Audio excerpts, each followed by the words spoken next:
Deuxième partie du bilan, zoom sur les moyens de mesurer la dispersion.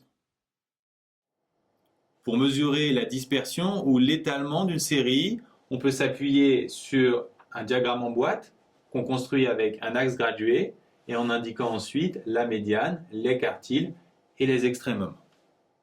On a une valeur très grossière de mesure de la dispersion qui est l'étendue, la différence entre la plus grande et la plus petite valeur.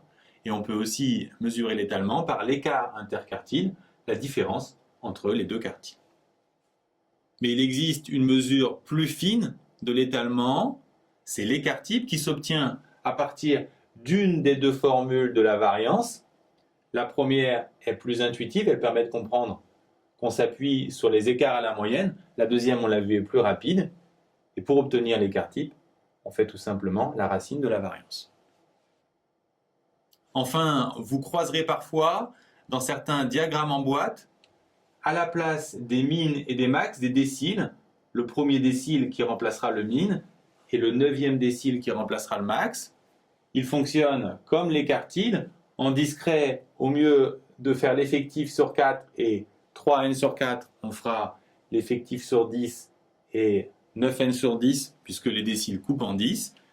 Et si vous êtes en continu, au mieux d'appliquer 25 et 75%, on fera tout simplement 10 et 90%.